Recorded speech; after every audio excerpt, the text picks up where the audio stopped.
Youth കഫേയിലേക്ക് സ്വാഗതം Elizabeth. Thank you അച്ഛാ.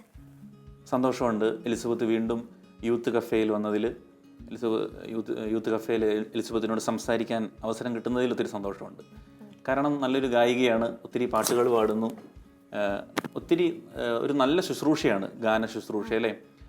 ഈ ഒരു ടുറൈറ്റ് സിൻഡ്രോം ഉണ്ടെങ്കിലും, ഇങ്ങനെ പെട്ടെന്ന് ഞെട്ടുന്ന ഈ ഒരു സിൻഡ്രോം ഉണ്ടെങ്കിലും അതിനെ ഈ ഒരു പാട്ട് പാടുമ്പോൾ അതിനൊരു മനോഹാരിതയുണ്ട്. ആ ഒരു ദൈവത്തെ നമ്മൾ സ്തുതിക്കുന്ന, നന്ദി പറയുന്ന നിമിഷങ്ങളായി മാറുന്നുണ്ട്. അപ്പോൾ ഈ ഒരു മേഖലയിലേക്ക് നമുക്കറിയാം, ഇങ്ങനെയൊരു ഡിസോർഡർ ഉണ്ടെങ്കിൽ പോലും നമ്മളെ ഒത്തിരി പേര് സപ്പോർട്ട് ചെയ്യുന്നുണ്ടല്ലോ ജീവിതത്തിൽ. ഇങ്ങനെ ഒന്ന് ചിലവർക്കൊക്കെ അറിയാം, ഒരു സപ്പോർട്ട് ഇല്ലാതെ ഒത്തിരി തളർന്നു പോകുന്നവരുണ്ട്. ഈ സപ്പോർട്ട് എവിടെ നിന്നാണ് കിട്ടുന്നത്? എനിക്ക് എൻ്റെ പാരൻസ് ഒത്തിരി സപ്പോർട്ട് ചെയ്യുന്നുണ്ട്. പിന്നെ ടീച്ചേഴ്സും ഫ്രണ്ട്സും അവരൊക്കെ ഒത്തിരി സപ്പോർട്ട് ചെയ്യുന്നുണ്ട്, ഒത്തിരി സ്നേഹിക്കുന്നുണ്ട്. പിന്നെ എനിക്ക് ഏറ്റവും കൂടുതൽ സന്തോഷം എന്താണെന്ന് വെച്ചാൽ എനിക്ക് ഈശോയുടെ മാതാവിൻ്റെ സാന്നിധ്യം എനിക്ക് അറിയാൻ പറ്റുന്നുണ്ട്. ഞാൻ ബൈബിൾ വായിക്കുമ്പോഴൊക്കെ അപ്പത്തിൻ്റെയും മീനിൻ്റെയും മണം എനിക്ക് 2 പ്രാവശ്യം അനുഭവം. അതെ അതെ, ബൈബിൾ വായിച്ചുകൊണ്ട സമയത്ത്. അതുപോലെ മാതാവിനെ ഇടയ്ക്കിടയ്ക്ക് സ്വപ്നം കാണുന്നുണ്ട്. ഈ കഴിഞ്ഞ അതെ അതെ. അപ്പം മാതാവിൻ്റെ ദിവസമായിരുന്നു, മാതാവ് ഫെബ്രുവരി 2-ാം തീയതി മാതാവ് ഈശോനെ ദേവാലയത്തിൽ സമർപ്പിച്ചൊരു ദിവസമായിരുന്നു. അന്ന് 2-ാം തീയതി രാത്രി മാതാവിനെ സ്വപ്നം കണ്ടു. അങ്ങനെ ഇടയ്ക്കിടയ്ക്ക് ഞാനിങ്ങനെ സ്വപ്നങ്ങൾ കാണുന്നുണ്ട്. അപ്പം അവരുടെയൊക്കെ സാന്നിധ്യം എനിക്ക്, അവരൊക്കെ എൻ്റെ കൂടെ ഉണ്ടെന്നുള്ള വിശ്വാസം എനിക്കുണ്ട്. അപ്പോൾ ഇങ്ങനൊരു ബുദ്ധിമുട്ടുണ്ടെങ്കിലും ഈ ഒരു സംരക്ഷണവും അല്ലെ, ഒരു പരിപാലന നമ്മുടെ കൂടെ ഉണ്ടപ്പോൾ ഇതൊക്കെ പലതും മറക്കാൻ പറ്റും. അതെ. പിന്നെ ഒരു വചനമുണ്ട്, നിനക്ക് എൻ്റെ കൃപ മതി, എന്തെന്നാൽ ബലഹീനതയിലാണ് എൻ്റെ ശക്തി പൂർണ്ണമായും പ്രകടമാകുന്നത്.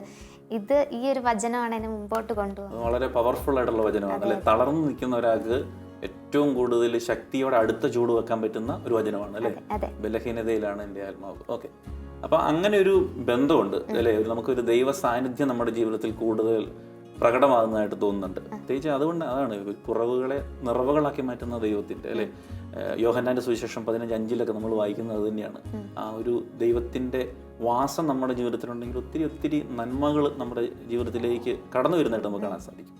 അപ്പം അത്തരത്തിൽ ഈ ഒരു സപ്പോർട്ട് നമുക്ക് ഭയങ്കര അത്യാവശ്യം. ഇങ്ങനെയുള്ള ചെറിയ ചെറിയ കുറവുകൾ ഇതൊരു കുറവൊന്നുമല്ല, മറിച്ച് അതിനേക്കാളും വലിയ നിറവ് നമുക്ക് ദൈവം തന്നിട്ടുണ്ട്. ചെറിയ ചെറിയ എന്തെങ്കിലുമൊക്കെ ഒരു വിഷമം വരുമ്പോൾ നമുക്ക് ആരെങ്കിലും സപ്പോർട്ട് ചെയ്യാനുണ്ടെങ്കിൽ അത് വലിയ ബലമാണ്. എലിസബത്ത് ഇപ്പോൾ പറഞ്ഞു ദൈവത്തിൻ്റെ ഒരു അനുഗ്രഹം, അതുപോലെ തന്നെ പരിശുദ്ധ അമ്മയുടെ ഒരു സാന്നിധ്യം, അത് നമ്മുടെ ജീവിതത്തിൽ അതുപോലെ തന്നെയാണ് പേരൻസ് അല്ലെ. അവരുടെ ഒരു എങ്ങനെയാണ് ജീവിതത്തിൽ നമ്മുടെ ഒരു സാന്നിധ്യമായിട്ട്, ഒരു സപ്പോർട്ടിംഗ് ആയിട്ട് നിൽക്കുന്നത്? നന്നായിട്ട് തന്നെ സപ്പോർട്ട് ചെയ്യുന്നു.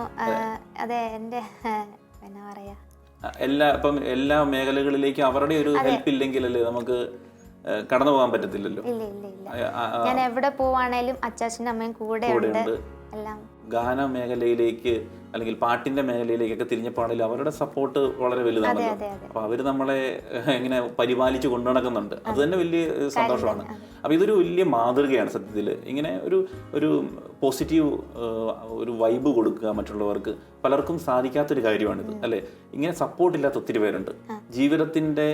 ഇങ്ങനെ എന്തെങ്കിലുമൊക്കെ ചെറിയ ചെറിയ പ്രശ്നങ്ങൾ വരുമ്പോൾ, ചെറിയ ചെറിയ ഇരുട്ട് കടന്നു വരുമ്പോൾ, അല്ലെങ്കിൽ നമുക്ക് അങ്ങനെ തന്നെ വിളിക്കാം, നമുക്ക് ചെറിയ പെട്ടെന്ന് സങ്കടപ്പെടാനുള്ള കാരണങ്ങളൊക്കെ ഉണ്ട് ഇതിനകത്ത്. അപ്പൊ അതിനകത്ത് തളർന്നു പോകാതെ മുമ്പോട്ട് കൊണ്ടുപോകാൻ നമുക്ക് ഈ മാതാപിതാ ഗുരു ദൈവം എന്നാണല്ലോ. ടീച്ചേഴ്സും പേരൻസും ഒക്കെ അതുപോലെ തന്നെ ദൈവത്തിന്റെ ഒരു അനുഗ്രഹവും. അപ്പൊ അത് നമ്മുടെ ജീവിതത്തെ വളരെ ശക്തമായിട്ട് നമ്മളെ നിയന്ത്രിക്കുന്നുണ്ട് എന്നുള്ളതിന്റെ തെളിവാണ് എലിസബത്ത്. കാരണം ഇത് മൂന്നും വളരെ പ്രകടമായിട്ട് എലിസബത്തിന്റെ ജീവിതത്തിൽ വന്നിട്ടുണ്ട്. പേരൻസ് ഉണ്ട്, ടീച്ചേഴ്സ് ഇങ്ങനെ ഒരു ഡിസോർഡർ ഉണ്ടെങ്കിലും സ്കൂളിലൊക്കെ നല്ല സപ്പോർട്ടിംഗ് അല്ലായിരുന്നു. ഇതിന്റെ പേരിൽ ആരും മാറ്റി നിർത്തിയിട്ടില്ല. അത് തന്നെ വലിയ കാര്യം. അതെ അതെ അതെ, ഒരിടത്തും അങ്ങനെ മാറി നിൽക്കേണ്ടി വന്നിട്ടില്ലല്ലോ. അപ്പൊ അതൊരു വലിയ നമുക്ക് ഒരു ഈ സമൂഹത്തോട് തന്നെ കൊടുക്കുന്ന ഒരു വലിയ പോസിറ്റീവ് എനർജിയാണ് അല്ലെ. നമ്മളെ മാറ്റി നിർത്താതെ ഇപ്പോൾ ഇതൊരു ഡിസോർഡർ ആണെങ്കിൽ പോലും അതിനെയൊന്നും നമുക്കൊരു സാധാരണ ഒരു കുട്ടിയെ പോലെ തന്നെ പരിഗണിക്കുന്നത്, അത് നമുക്ക് സമൂഹത്തിന് കൊടുക്കേണ്ട ഒരു വലിയ മെസ്സേജാണ് അല്ലേ. നമുക്ക് കുറവുകൾ സംഭവിക്കും, ഏതൊരു മനുഷ്യന്റെ ജീവിതത്തിലും കുറവുകളില്ലാത്തവരായിട്ട്. പക്ഷെ കുറവുകളില്ല, എന്തായാലും എല്ലാവർക്കും ഒരു കുറവുണ്ട്. പക്ഷെ അതിനേക്കാളും വലിയൊരു കഴിവ് ദൈവം എല്ലാവരിലും നിക്ഷേപിച്ചിട്ടുണ്ട്. അത് കണ്ടെത്തുക എന്നുള്ളതാണ്. എലിസബത്തിന് അത് കണ്ടെത്താൻ പറ്റുന്നുണ്ട് ഒരു പരിധി വരെ അല്ലെ. ഇനിയും അത് വലിയ വലിയ മേഖലകളിലേക്ക് കണ്ടെത്താൻ സാധിക്കട്ടെ എന്നുള്ളതാണ് എനിക്ക് പ്രാർത്ഥിക്കാനുള്ളത്. പ്രത്യേകിച്ച് ഈ ഒരു ഗാന ശുശ്രൂഷ, അതൊരു ഇപ്പം മ്യൂസിക്കാണല്ലോ പഠിച്ചുകൊണ്ടിരിക്കുന്നത് അല്ലേ. അപ്പം അത് ജീവിതത്തിൽ വലിയൊരു മുതൽക്കൂട്ടായി മാറട്ടെ. പ്രത്യേകിച്ച് സ്വരം, അപ്പോൾ ദൈവത്തെ സ്തുതിക്കാനും ദൈവത്തെ ആരാധിക്കാനും ഒത്തിരി പേര് ദൈവത്തിലേക്ക് നമുക്ക് കൊണ്ടുവരാൻ പറ്റുന്ന ഒരു ഉപാധിയാണ് ഗാന ശുശ്രൂഷ അല്ലേ? പാട്ടുകളൊക്കെ ഒത്തിരി പുതിയ പാട്ടുകളൊക്കെ പാടുന്നുണ്ടല്ലോ. അപ്പം അങ്ങനെ ആ ഒരു മേഖല ദൈവം തന്നെ അനുഗ്രഹിച്ചതാണെന്ന് ദൈവത്തിന് നന്ദി പറയാനുള്ള നിമിഷമാണ്. ഈ ഒരു ഞാൻ പറഞ്ഞു വന്നതിനെ കുറിച്ചാണ് സപ്പോർട്ട് ചെയ്യുക എന്നുള്ളത് അല്ലേ? അത് ദൈവത്തിൻ്റെ ഒരു സാന്നിധ്യം, പരിശുദ്ധ അമ്മയുടെ ഒരു സാന്നിധ്യം തിരിച്ചറിഞ്ഞിട്ടുണ്ട്. അതുപോലെ തന്നെ പേരൻസിൻ്റെ, അതുപോലെ തന്നെ ടീച്ചേഴ്സിൻ്റെ ഈ സപ്പോർട്ട് ചെയ്യാൻ ഒരാളുള്ള അവരെ നമ്മൾ ഓർക്കുക, അവരെ നന്ദി പറയാനുള്ളൊരു നിമിഷമായിട്ടൊക്കെ മാറ്റുക. നമുക്ക് പരിശുദ്ധ അമ്മയുടെ ഒരു ഗാനം കേൾക്കാം, ഒന്ന് പാടാവോ?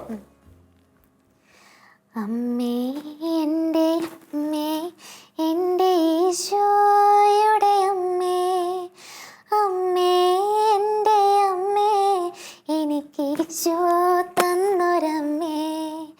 അമ്മേ എൻ്റെ അമ്മേ, എൻ്റെ ഈശോയുടെ അമ്മേ, അമ്മേ എൻ്റെ അമ്മേ, എനിക്ക് ഈശോ തന്നൊരമ്മേ.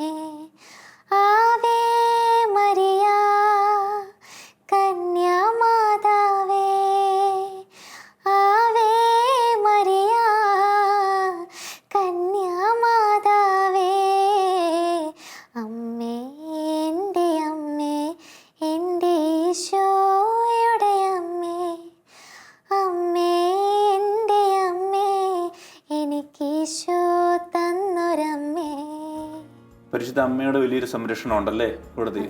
പരിശുദ്ധ അമ്മയെ നമ്മളെ പൊതിഞ്ഞു പിടിക്കുന്നത് പോലെ ജീവിതത്തിലുടനീളം അല്ലെ, കുരിശിന്റെ ചുവട്ടിൽ നിൽക്കുന്ന ഒരമ്മയെ നമുക്കറിയാം.